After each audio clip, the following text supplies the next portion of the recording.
So welcome to this next module. We're very privileged to have with us here today Dr. George Lundberg. He's going to be telling you about the publication process and also giving you some tips about how to get your paper published. So thanks, George. Well, thank you very much for having me today. I hope we can say something that might be useful. So I want to tell you a little bit about Dr. George Lundberg. He spent 17 years as editor-in-chief of the Journal of the American Medical Association, which is one of the highest impact medical journals, as well as all of its archives. So he was there until 1999. After that, he was editor-in-chief of the Medscape Journal of Medicine, which was one of the first open access journals, as well as editor-in-chief of eMedicine at WebMD. He's currently editor-in-chief of CollabX. He's an editor-at-large at MedPage Today, also a consulting professor at Stanford University, serves on the board of the National Library of Medicine, so he has just a wealth of experience in publishing that he can share with us. So thanks again for being here. I've done medical editing now for about 30 years yes. full time.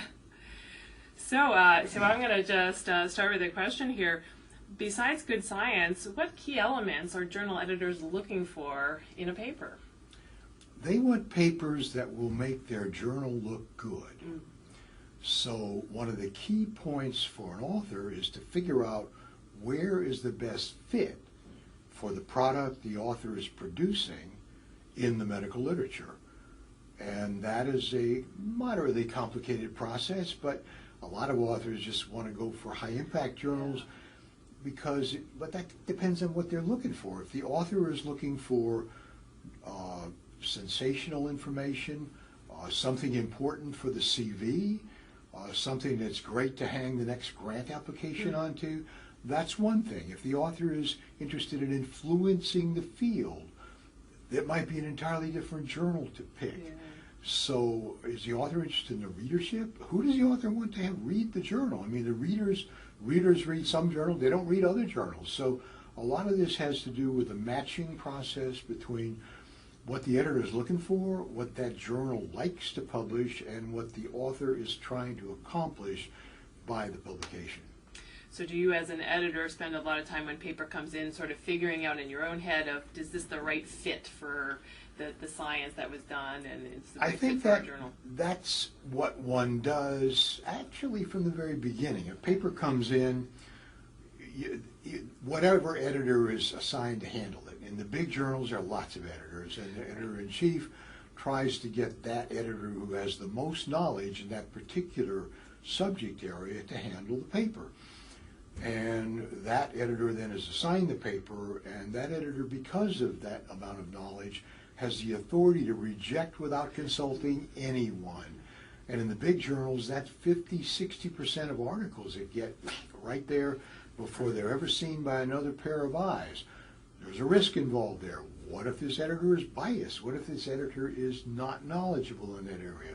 What if the editor, is arrogant, or maybe is in competition with that field, or knows somebody else who is working in that field? There are all kinds of human things come into there, which unfortunately I've seen happen too often. But the usual author ought to trust the editorial process as being in the best interest of science, medicine if it's medical science, patients, the public health, the public interest in general. But it isn't all that hard to get an article into print, but it's very hard to get an article out of print.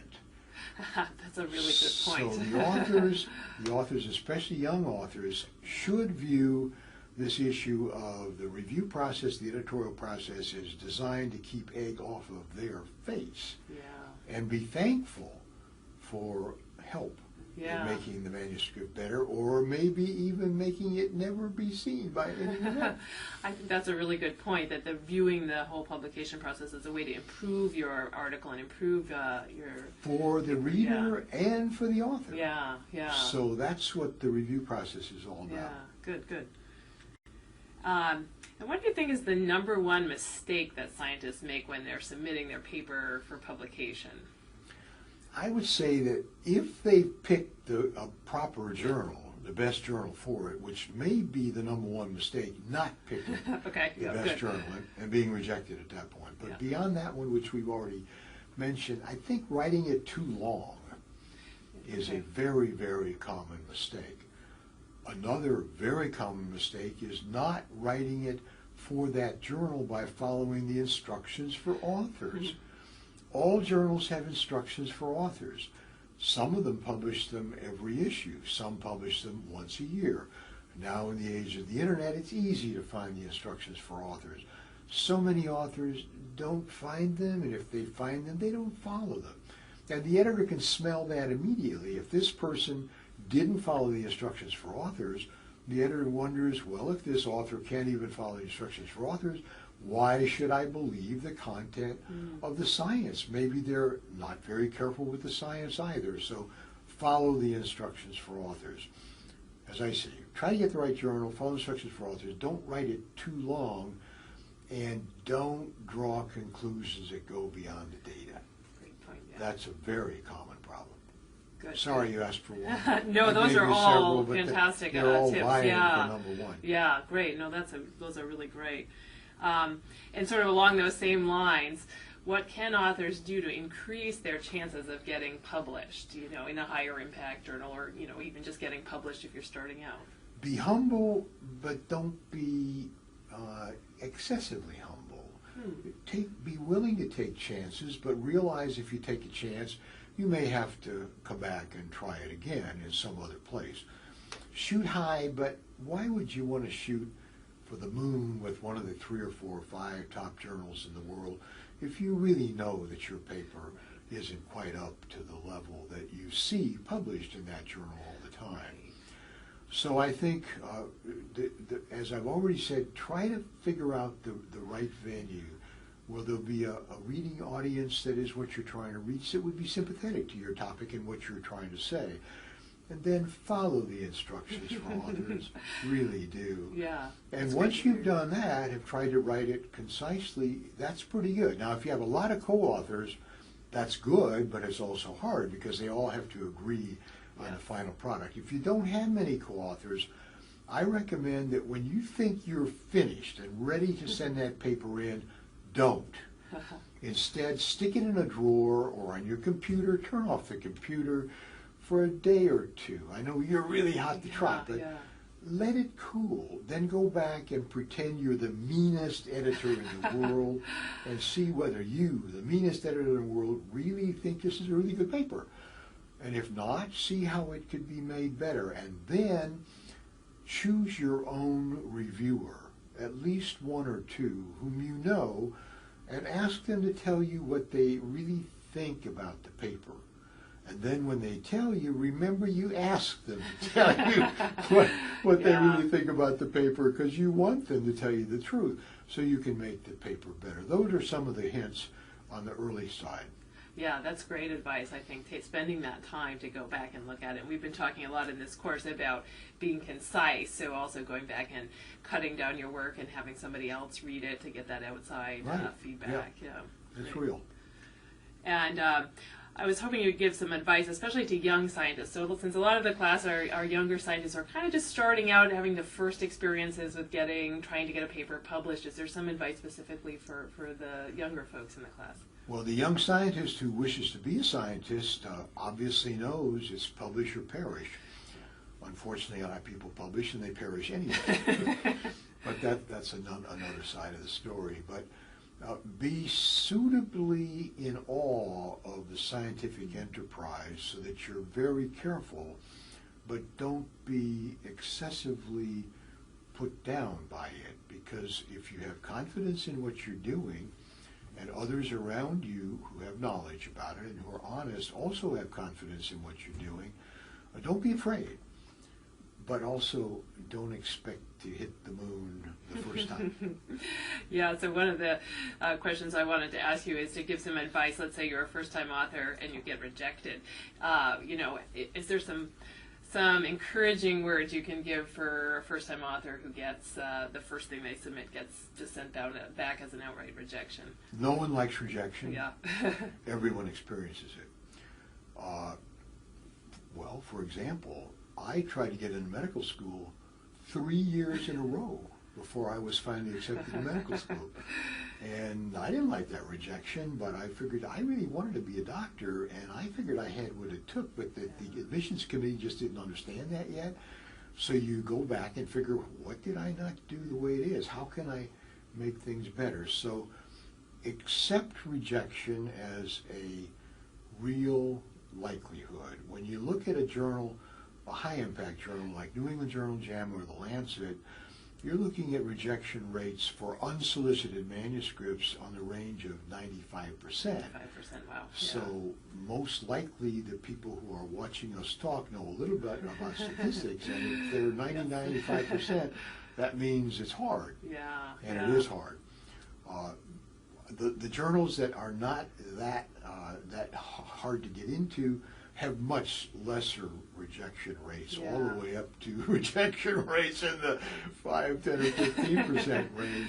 But mostly those journals won't tell you that, and mostly you don't have any good way to know. Right. Because unfortunately, there's not a lot of transparency in the publishing process. Right. But you can assume even for a moderate impact journal that the rejection rates are likely fairly The rejection high. rate's going to be a majority of papers that are submitted to it. Okay. In a moderate impact I think it's journal. helpful for people to know what they're getting into. But when you talk about impact journals, you're coming into a very nebulous area. Yeah. What does it mean for impact? There's people like to have numbers to put on things. Like if you're looking out in the morning and you see what kind of day is it going to be. A lot of times you see, well, there's a 94% chance of rain today. On the other hand, the sun is shining. Well, what does that really mean? I'm not sure. But impact factor is something that Gene Garfield created a long time ago, and he wished he hadn't, because it puts a number on an article, a number on a journal that really is not that important, but it has grown into a measuring stick for journals, for authors, and for papers at some level. So to me, an impact has to do with, does it change the field? Right. Not do a lot of people read it and quote it because it was wrong and they had to which would put also it down, increase your but it was stimulating and interesting. So, but nonetheless, there's a range of journals in terms of the level of difficulty in getting into them, and I think it's natural for people who are naturally competitive to want to get in the journal list the hardest it would be, in part because, hey, there's a big mountain, I'd like to climb it, and in part because they know their colleagues and their future potential employers are going to know, wow, it was that hard to get in there, that person got there. I know that when I ran the JAMA journals, which included the Archives of General Psychiatry, that journal had an acceptance rate so low and a review process so long and tedious that it had become such that if a person in those days could get one paper published in the Archives of General Psychiatry, you could probably get tenured. Wow. So that was a mystique. Yeah. But there were also data to support it, because everybody knew it was really, hard to get. really happened that way because it was so hard. But that was in part because Danny Friedman, the editor for a very long time, commonly would have 12 to 15 peer reviewers That's per very unusual. manuscript. And Yeah. yeah. On the flip side of that, just so people who are just starting out understand, so you've mentioned the rejection rates in a lot of journals are very high. How often does something just get accepted outright? Just to give people a sense of what they're looking at. About the only time an article gets accepted in a good journal outright is if it was solicited by the editor. So you're usually looking at one of these reject but resubmit kind of where you're... Beyond that, you're looking at one... Well, no, what an author is going to get, by and large, is if the author is lucky, they're going to get a list of suggestions and criticisms which say that this paper is important, this paper is interesting, this paper seems to have valid data, this paper seems to have conclusions that do not go beyond the data. The subject matter is timely. It's subject matter of interest to the readers of the journal. I'm the editor speaking of that now. And it's timely. So we'll give it a priority. And that's the process the editor goes through with the reviewers to help decide whether this paper gets rejected instantly or accepted with minor revision, which does happen, but not often. Heavy scientific papers rarely get accepted with minor revision. There's usually rather a lot of revision. Right. Commentaries, viewpoints, opinion pieces, invited editorials, things like that can get accepted with very little change sometimes. But I don't think I ever wrote an editorial for JAMA myself that got accepted without revision. So that's good to know. Remember that? Yeah. I was the editor. Yeah.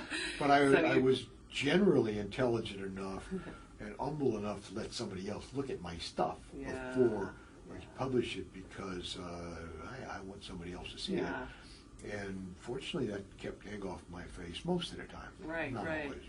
So in terms of if you get one of these back where there's a lot of revisions that are requested of you and maybe it hasn't been rejected, but with the chance of resubmission, what is an author or a journal editor looking for when they get a paper back? I mean, what's the, what are some tips for how to respond to reviewers, and is there some kind of bar that you have in terms of like what do the authors have to achieve?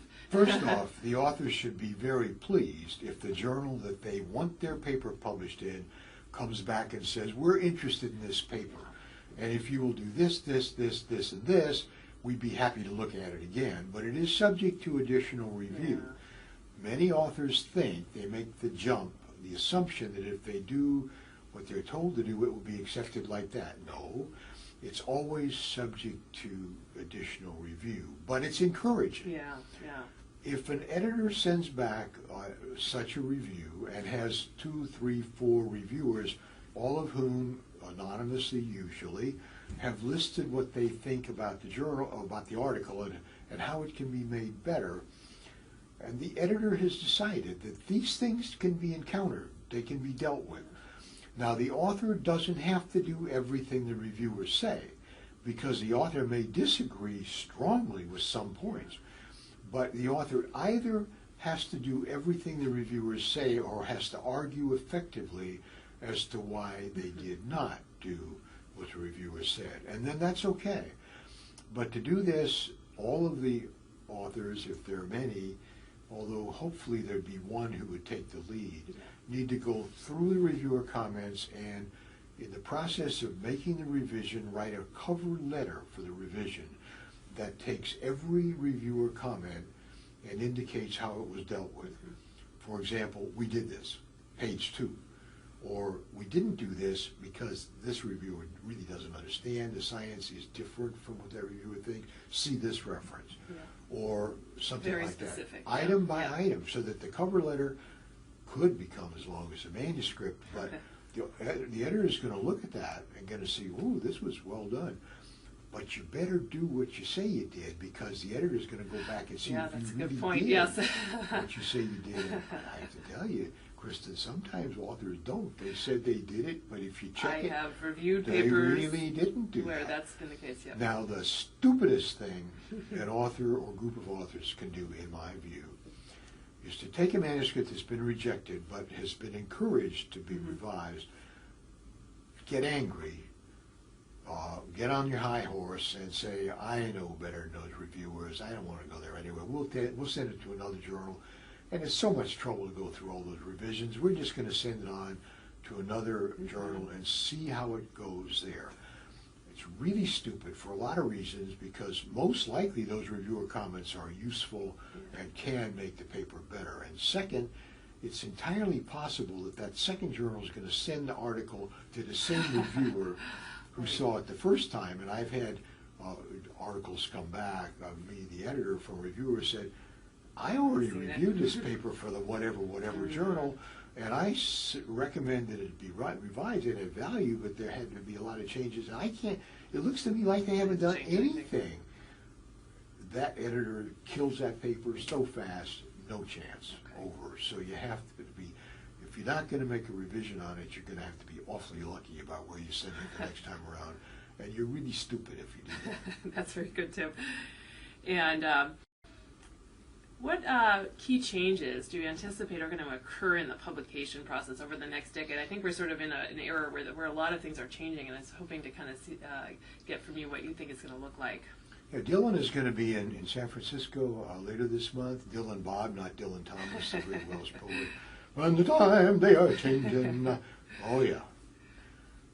Change is everywhere, and most people are caught up in it and trying to figure out what's happening. In the publication process, the future's, I mean, predictions are hard to make, especially about the future. Of course, yes. But it's going to change. Yeah. We know that for sure. Second, my view is that open access publishing in science and medicine will become the rule, not the exception. Right. If you gave me a 10-year time frame, I'd say by 10 for sure. Okay. Perhaps even earlier than that. The recent rebellion by people, especially in the UK and Harvard faculty and others, against those for-profit publishers that have been charging libraries so much money to keep their subscriptions going, it has shaken the publishing industry while they've tried to ignore it for a long time.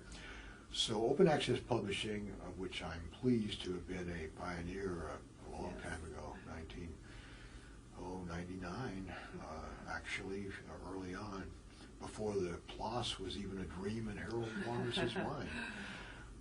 And that it's coming. Now, there are costs involved in publishing. You have to understand that, and they're real. But you don't have to make a huge profit like shareholders have required from some of those publishing houses. Some are publicly held, some are privately held, but that's going to shake down. But costs will have to be, there'll have to be a way to find the money to keep the journals going, because there are real costs. The peer review process has costs. Editors need to get paid, even though peer reviewers generally don't. The publishing process. However, in medical scientific journals, the biggest costs have always been paper and the printing and postage issue. And with open access publishing on the internet, you don't have paper, and there are production costs because you have to get it up there. And there are editing costs, but they're usually not as high as they are in a print publication. So fortunately, if you're going for grants, now you can ask the granting agency to fund the opportunity for open access publishing. If you're paying page costs yourself, it goes way back to the days when authors were asked to pay to a journal in order for a journal to consider a paper, and then it was sometimes just for pictures. I don't like authors having to pay, because I always worry, well, if they pay a lot, maybe there's a better chance they're going to get published. And the vanity press concept is there. You'd have to be very careful about the ethics and the transparency of that process. It's going to be open access, and it's not going to be a hold of 6 months to a year at the National Library of Medicine before people have access to it, because that's not fair. If public funds funded the research, the public owns the data. And to have to pay again to get a subscription to something, I've said is wrong since 1999. I made that point at Harvard in 99, and the point is the same, but now people are coming around that point of view. That's the biggest change. Yeah. And with that, speed. And in the process of speed, we don't want to lose quality. Right. That's the big point. That's a big issue, yeah. And if you could change one thing about the publication process going forward, what would it be? Make it open access? All open access, yeah. But not self-publishing. Okay. Still have the peer review. There are people who like the idea of self-publishing, and I can understand that. Say, post-publication peer review is always the most important peer review anyway. Right. So people could say, well, why don't we just publish anything and let the post-publication process take it over? And I think there's a place for journals to try that, but there should be a due process to the reader up front. So the reader knows this is self-published and nobody's seen it except the author, and the author wants to have the post-publication peer review process. And then how do you do that in an organized manner? Who's the owner? Who's the publisher? Or is there one?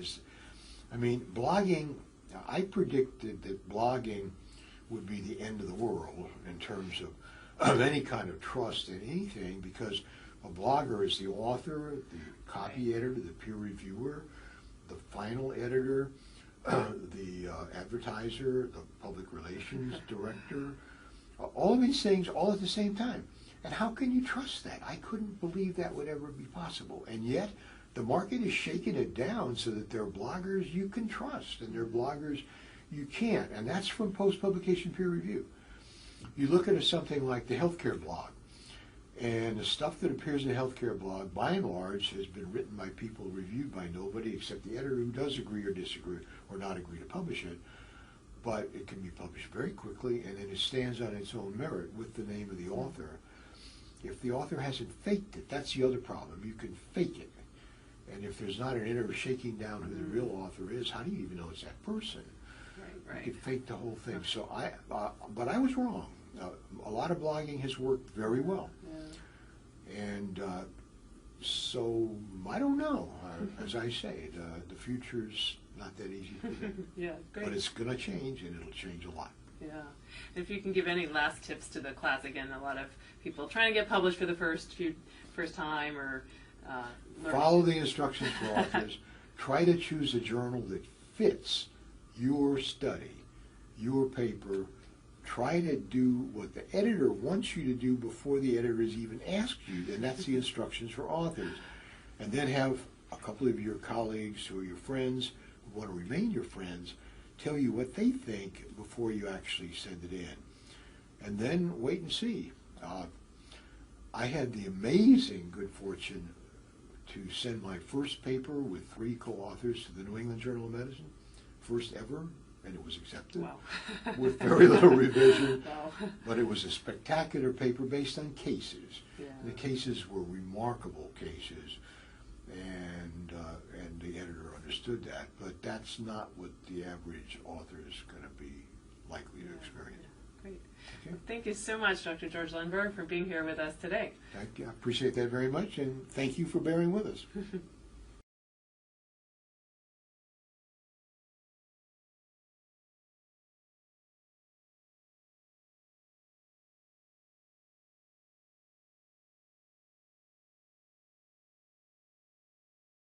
The preceding program is copyrighted by the Board of Trustees of the Leland Stanford Junior University. Please visit us at med.stanford.edu.